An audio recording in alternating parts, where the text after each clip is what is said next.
মাংস নিয়েছি, হরিয়ালি চিকেন করব আজকে। এখানে পালং শাক সেদ্ধ করে রেখেছি, আর এখানে আছে পেঁয়াজ, রসুন, কাঁচা লঙ্কা, এখানে আদা বাটা আছে, সব একসঙ্গে নিয়ে মশলা করে নিয়ে আসবো। কড়াইতে সাদা তেল দিয়েছি, তার মধ্যে একটু ঘিও দিয়ে দেবো।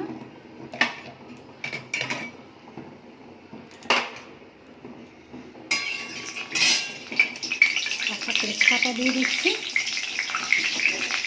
এর মধ্যে দারচিনি, এলাচ আর লবঙ্গ দিয়ে দেবো।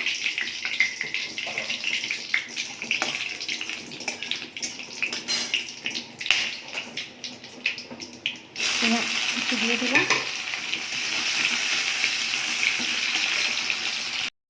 পেঁয়াজটা লাল লাল হয়ে গেছে, আমি মশলাটা করে রেখেছি, মশলাটা দিয়ে দেবো।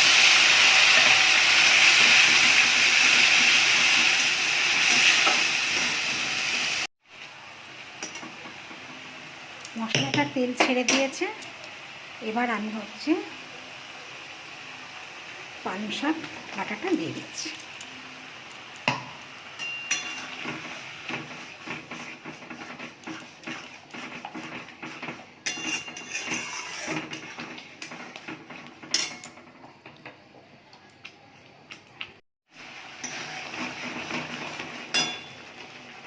টমেটোটা দিয়ে দিচ্ছি,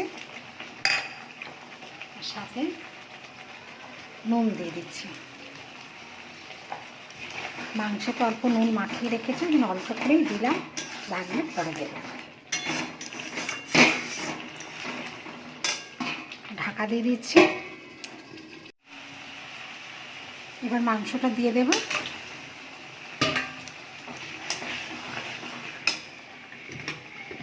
কটিয়ে দেব, আলুগুলো কাঁচা কাঁচাই দেবো, ভাজবো না, কাঁচাই দেব।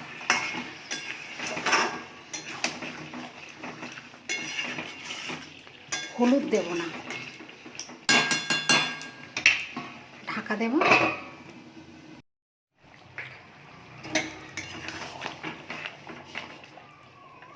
আলু সিদ্ধ হয়ে গেছে, মাংসও সিদ্ধ হয়ে গেছে, এবার কটা কাঁচা লঙ্কা দিয়ে দেবো,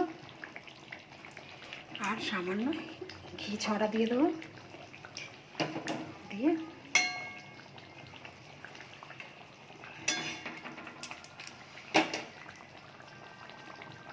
দেখতেই পাচ্ছেন হয়ে গেছে। এবার আমি ঢাকা দিয়ে দেবো, 5 মিনিট ঢাকা দিয়ে রেখে দেবো, তারপর এসে দেখাচ্ছি।